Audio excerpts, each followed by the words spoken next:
Yo, what's going on, guys? Today I'm going to be reviewing the entire season 1 of the Chucky TV series. So I had some thoughts in my head. I was like, should I do just a review of the season? Should I rank all the episodes? I decided to just do a review of the season rather than rank the episodes, because when I really thought about the episodes, there's a really small, like, razor thin difference between the quality of each episode, in my opinion. I really don't think there's like a very obvious best episodes and worst episodes of this season. It all kind of felt the same throughout in terms of quality, so ranking them just kind of felt like it would be kind of redundant, and I'd just be basically saying similar things like, oh, they're basically very similar in quality to one another. So I thought just doing a full season review made more sense. We're going to go over the positives and the negatives of this entire show thus far, and we'll give a score in the end, just bringing all my thoughts together for one final rating. Just some background into how I felt about prior Child's Play things.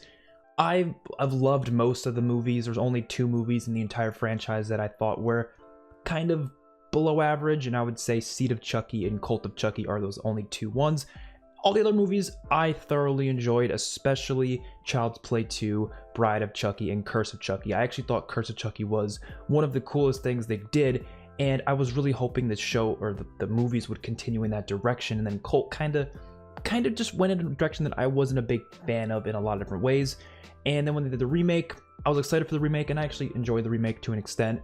But then they announced this show, and I was really skeptical about it at first because it was going to sci-fi, and I was like, sci-fi is known for some low budget stuff that usually doesn't end well, but at the same time it's Chucky. Like, do I trust Don Mancini? I mean, he's done 2 movies that I haven't liked, and his other movies I liked, but it was hard for me to really get on board with this show until that first teaser in July of 2020.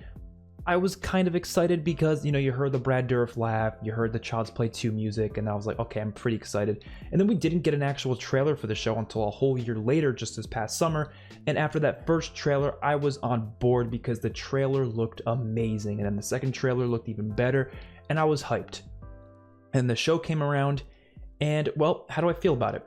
Let's talk about it. The positives. First thing, the best thing about this entire show, the best thing about the Child's Play franchise, is Brad Dourif as Chucky. That's pretty obvious. Chucky is great in this. There's been some Child's Play films where he hasn't been great. Like, I would say Cult of Chucky was one of the weakest versions of Chucky. His dialogue just didn't feel as funny as it used to be. It didn't feel as quotable. And even Brad Dourif, like, his voice acting was good, but it just didn't feel as, poignant as the other ones. And I really think he brought some really good stuff to this role in this show. I mean, his voice acting was really great throughout basically the entirety of it. There was really no points where I felt like he was kind of not going as hard as he could. It was all great. The lines were funny too. A lot of it was clever. I thought the writing for Chucky was great. He acted the way I think Chucky should act. There were some moments where I was kind of skeptical on it, but they always made up for it in the end, so I'm thankful they did that. And in terms of the animatronics and the look of the doll, I would say it's definitely some of the best work they've done, which makes sense because it's 2021. You'd expect the technology to get better as time goes on, but I don't think it was perfect, though. There were some moments here and there where the animatronic work was kind of iffy, and I'm not gonna blame that on them and their abilities because I know they know what they're doing. I think that's just a budget and time issue. They probably just couldn't do it exactly the way they wanted to, and so they had to rush something together, and that's why sometimes the doll might look a little bit clunky, might not be as good looking as it is in other shots, but for the most part, they did a great job with Chucky in this show. Really no complaints there. It was also just a solid continuation of the franchise. Like, a lot of other horror franchises always reboot themselves. They do remakes, they do, direct sequels to the original, and they just, completely cut out things. But this show was taking 30 years worth of films, which was only like 7 films when you think about it, but it's still 30 years worth, and was making everything feel important to this one. There's a lot of callbacks that sometimes felt forced, but some of it wasn't forced. Some of it did feel pretty organic, and it made a lot of those important things from those other films kind of matter here. There's a couple things they kind of retconned, which we'll talk about in the negatives, but for the most part, they kept pretty consistent with this long franchise. So I'm impressed that they were able to do that, again, for the most part. Another big thing, it was just entertaining. Like, entertainment to me is the most important part of any movie, show, game, whatever. And this was entertaining. Regardless of all its flaws and a lot of the stupidity that we'll talk about later, I never felt bored on a single episode. There was maybe 1 or 2 scenes here and there that were a little dragged on. I was like, yeah, I'm not really a big fan of this right now. But as a whole, there was not a single episode that felt boring. There was not a single moment where I didn't want to be watching it. I always was intrigued in what was going on and having a good time with it. So that's a big positive. The pacing was really good too. It did not feel too fast and it did not feel too slow. It felt like it was going in the exact pacing that it should go in, pretty much all the way through it. That kind of goes with what I just said prior, that it was really never boring, and that's because the pacing was pretty good. It had 8 episodes. Each episode was roughly 40 to 50 minutes long. The finale was about an hour. It always felt like it was just moving to the next storyline very quickly. Every episode had important standout moments. Like, there's death in pretty much every episode. I don't think there's a single episode that didn't have someone die in it, which is awesome. You know, you don't have these filler episodes or anything like that. Everything felt like it mattered, and that's a good thing. That the pacing was really solid in this show, and I think it's a show that's really easy to watch and consume because of that. So that's a huge positive as well. And although I said the budget might have had some issues, it was honestly felt like it had a bigger budget than I thought it was going to have. Like, I thought this was going to be really low budget. Like, we're talking bottom of the barrel type budget, just because it was on Sci-Fi. And I was like, okay, the Chucky movies haven't been doing that well, so I just really don't believe that they're going to get a lot of money for this. But it felt like it had a bigger budget than I assumed it was going to. That doesn't mean it's a great budget. There's a lot of budget issues that this definitely has. Like, there was one scene in the beginning, I believe it was the first episode, the whole scene at the school talent show. If you look in the crowd during one of the shots, they like repeated the same person in the crowd. Like, they CGI like copied and pasted the same person like 6 different times for like a bunch of different people. If you take a look at it, it's kind of funny. It's like, what the hell? I'm assuming they did that not just because of budget, but also just, you know, the pandemic and such. They had to just do stuff like that to make it work. But there's other ways they could have made it work where it didn't look that stupid, because if you just take a look at that shot, it's like, what is going on there? But other than that, most of it was solid budget. I think a lot of the kills were really good in terms of the gore effects. Some CGI was a little iffy, but when it comes to the practical effects, which most of it was practical, I thought the practical effects were really damn good for this type of a show. The characters were interesting enough. They weren't the most interesting characters in the world, but they were interesting enough to make it enjoyable, to make me care about them, to make me want to watch more. Jake's story was pretty good start to finish. I do like what they did with this character, going from the first episode where he's obviously feeling very outcast by a lot of people because of his sexuality, and they kind of build upon that as the series goes along towards the end, where he's, you know, finally with Devin. I think they did a good job with his character. Devin's character, I don't know if I liked nearly as much, because I don't think they did as much with him necessarily, especially with how they killed off his mother in that one episode. That was just really weird to me, and I don't think they really did much with him other than just him being Jake's boyfriend in the end. They didn't really do much beyond that, I felt like. So Devin's character, I wasn't huge on, to be honest. Lexi, weird redemption that they did with her. I thought it might have been too quick, but as a whole, I thought it was fine. I think she was definitely the best actress out of all the characters. She definitely had the best acting abilities of all the kid characters, so that was fine. And then Junior's fall to the evil side, yeah, I was okay with it. I don't really know if I loved the execution of it, only because it didn't feel like a realistic psychological approach to someone, you know, doing something like that, killing their own father. It did not seem like it was a realistic psychological approach, because it felt like it was out of nowhere. There was no signs that Junior would ever become that. It kind of felt like it was just Chucky literally corrupted his mind. He went from being completely innocent to killing his father pretty quickly. I know there was big moments like his mother's death that kind of, you know, changed that, but you know, when it's not just a normal kid who just does that out of nowhere. You would see some signs here and there, and I feel like the show should have done a better job of showing those signs maybe, but I don't really think they did. And last positive I can say is that the returning characters were nice to see. I was, you know, glad to see Nika. I was glad to see Tiffany, Andy, Kyle. But, and this is going to get us into the negatives, these returning characters were so underutilized, It was nice to see them, but like, they didn't do much. I mean, you look at Andy, Andy was in maybe 5 scenes. He did the most in the finale, but even then it wasn't even that much. Episode 6, that one scene with him and Kyle going to that house was probably the best scene they had. And that was cool when they shot up Chucky. That was awesome. But that's really all they did with him, and then he takes the truck later. I'm sure they're going to do a lot more with him in season 2, but they didn't do much with him. Kyle as well, not much until the finale. And when it comes to Nika, I like the idea of Nika being like trapped within the body. She's, I mean, her own body, but trapped in this body along with Chucky's soul also in there. I like that concept, but I feel like they could have done more with it leading into the finale, but they kind of just completely destroy that by having that really gruesome ending, which I thought was awesomely terrifying and horrific. How she ended up with all her limbs chopped off from Tiffany, that was terrifyingly gruesome. But in the same way, it's like, well, that kind of just completely ends any possibility of them doing anything else with that. And to me, I'm a little disappointed in that, just because I wanted to see more of her and her relation with Chucky being inside of her as well. And they can't really do much more with that, because what the hell is she gonna do? She has no limbs. Like, she can't go anywhere. It's literally just gonna be dialogue scenes of her sitting there, and that's it. And maybe they can do something interesting with it. I don't know, but I just don't trust that they will. So it's a little disappointing.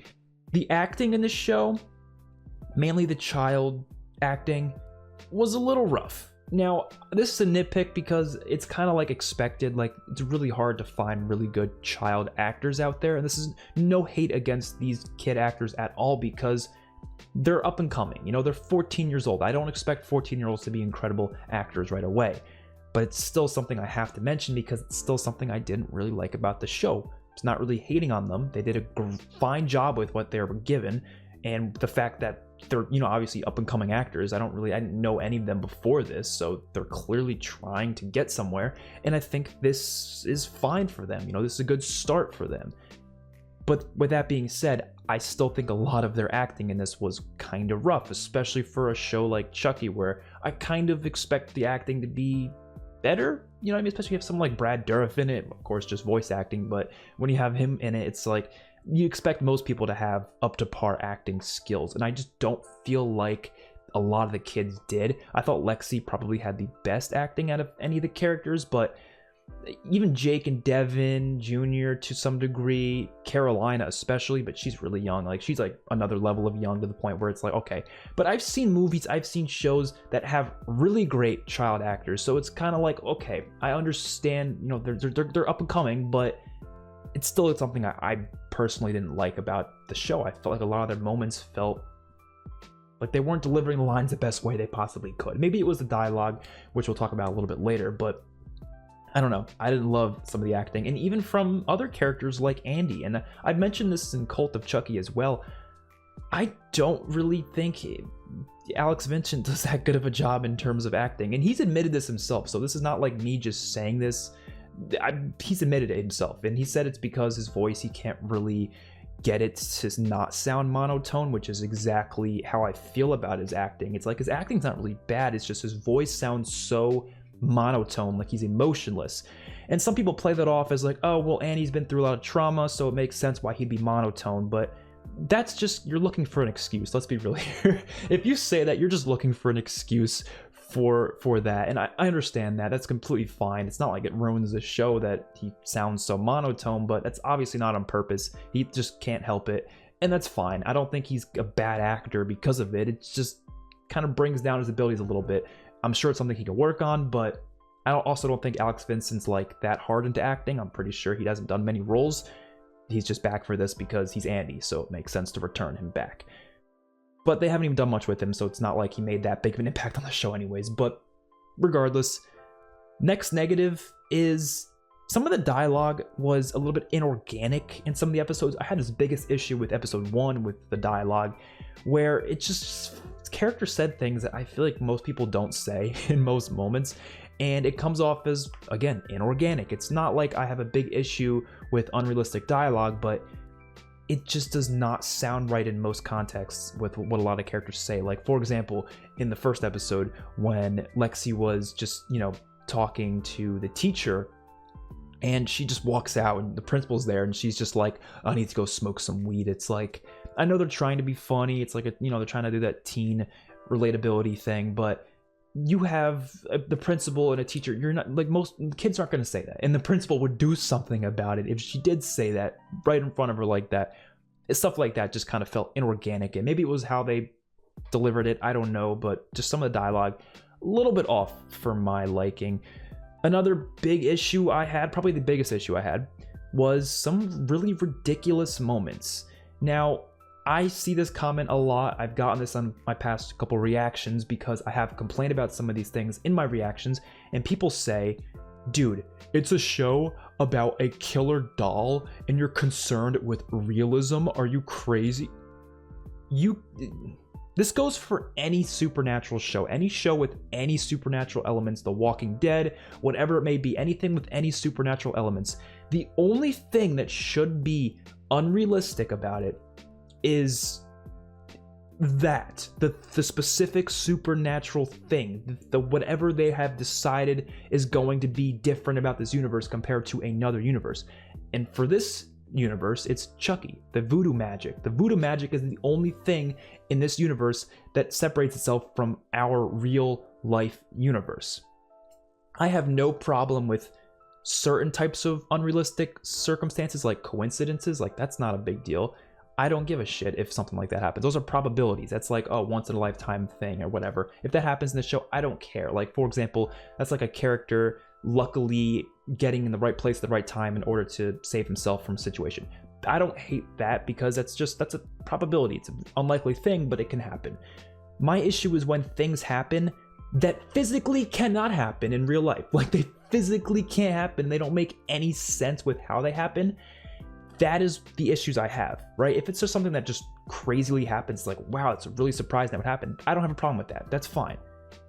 But when it's something that makes no sense, that's when I have an issue with it. For example, the theater scene. The theater scene still makes no sense to me. I don't know how this little doll somehow got around this room and killed like 10 people in the matter of like 10 seconds by just stabbing up into, it looked like their butts.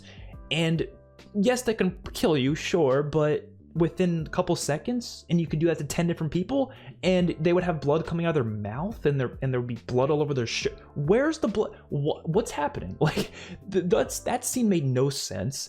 Characters also just do stupid things sometimes, like, for example, Junior's mom, when she was seeing the cart pushed at her, she just kind of stands there and lets a little cart push her. I know Chucky's strong, but this little cart pushed her out of that glass window, and then when she falls, somehow the little cart, which it wasn't a little cart, but it was not, that cart did not weigh more than her, and somehow the cart drops before she drops.